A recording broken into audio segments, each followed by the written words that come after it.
Not all keys are created equal. Some are easier to read than others, some easier to play, and some easier to sing. And what I want is the easiest key to read, play, and sing. And often they're just not the same. Luckily, there are 3 features of the Q-chord that we can use to alter the pitch, and this set of Q-chord quick tips is about understanding these features and how to rework a song for the most ease and pleasure playing. It'll also cover some special circumstances that can affect the choice of key. When a song is written in a nice key for playing, but doesn't match up with other instruments, like my voice, then using the built-in transpose feature lets me easily match up without altering the written music sheets. And to use it, we need to understand the Q-chord's keyboard function keys. To access the function keys, be sure the Q-chord is not an easy play. Then press the melody keyboard button until his light goes on. Notice that now the chord buttons don't play chords. Instead, the lower buttons can be used like a keyboard, while the top row of buttons has become the function keys. The Q-chord comes with a template you can use to help remember what the buttons do in keyboard mode, and the function keys are also embossed with symbols to find them without the template. The first 2 function keys are the transpose buttons, embossed with down and up arrows. For each press of these buttons, the Q-chord sound will be set to shift down or up a half step.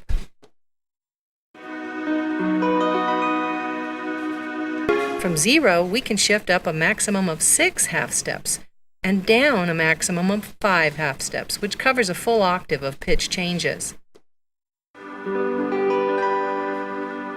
Once you have selected the transposition offset that you want, be sure to return to chord mode by pressing melody keyboard one more time. Another set of function keys that may come into play is the octave down and up buttons, embossed with a minus and plus sign. I notice that my template is off a little. It's pointing to the wrong buttons, so I make sure to use the embossing on the buttons to know which is which. Pressing the octave function keys affect the range of sound for the strum plate, providing 3 ranges in which to play. The default, or 0, puts the first or lowest octave of the strum plate at F sharp through F surrounding middle C. -1 starts at an octave lower, and +1 starts at 1 octave higher. Often when I use transpose up more than 1 or 2 half steps, I find that I also want to shift the strum plate down an octave. Otherwise, the upper end of the strum plate becomes too high and unpleasant. That's because the transpose buttons literally bump up or down all the output of sound rather than changing keys within the default octaves. So, transposing up, octave down. As I mentioned in my left hand and chord lacing quick tips, the chord buttons are arranged according to the chord wheel, which laces chords together for ease of play. This chord relationship also makes moving from one key to another easy because the relative position of the chords is the same regardless of which key you play. To rewrite a song, it's helpful to get comfortable with the relative numbers of the chords. Chords within a key are numbered 1 through 7. They're in Roman numerals on this wheel. No matter which key you choose, the 5 chord, for example, sounds relatively the same compared to its 1 or root chord.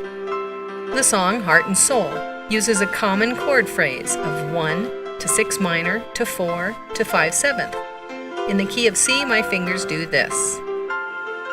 In the key of D, 2 half steps higher in scale, my fingers have the same fingering, playing the 1, 6 minor, 4, and 5 seventh.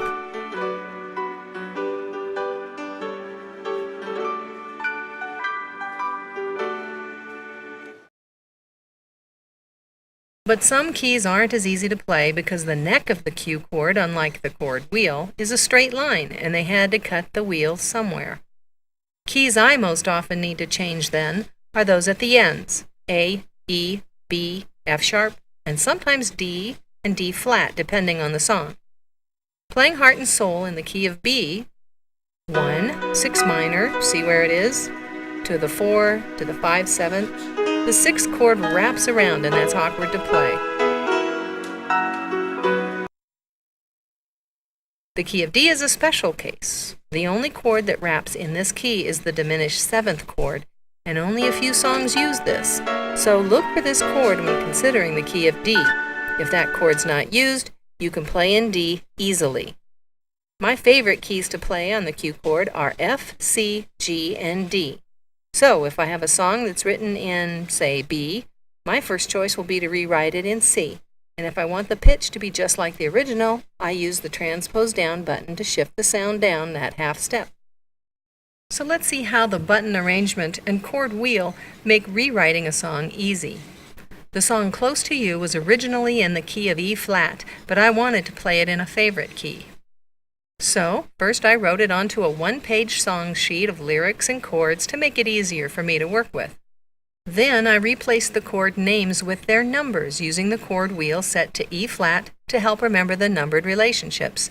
E flat's a 1, A flat's a 4, and so on.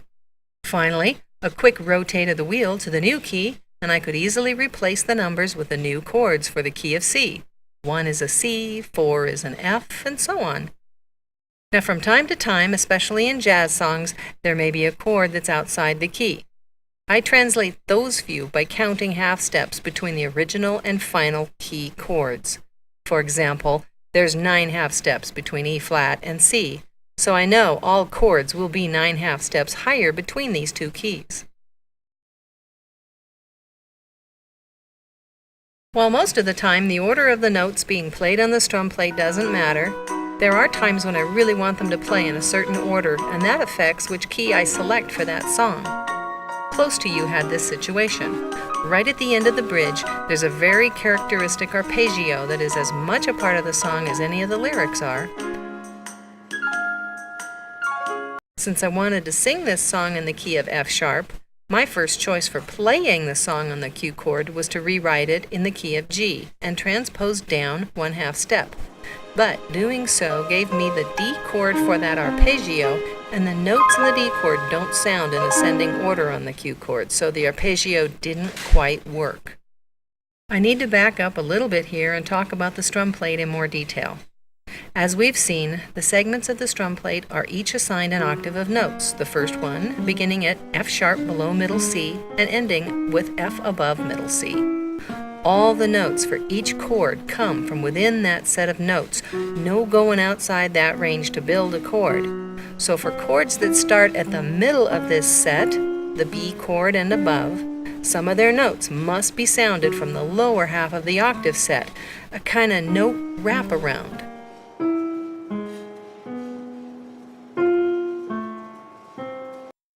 The chords then that do play in ascending order are the first 5.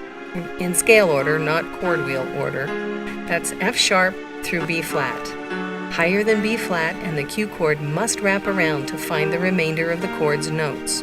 They're the right notes, playing in 1-3-5 order, but the wraparound ones sound an octave lower than one might expect, and that's why I didn't like the D chord in the arpeggio in Close to You. I saw that the D chord was a 5th in the key of G, so I looked for another favorite key that had a 5th in the F sharp through B flat range. I saw that G and A chords could both work as that 5th, so I decided I'd write it in the key of C so that the G chord could be used for the arpeggio.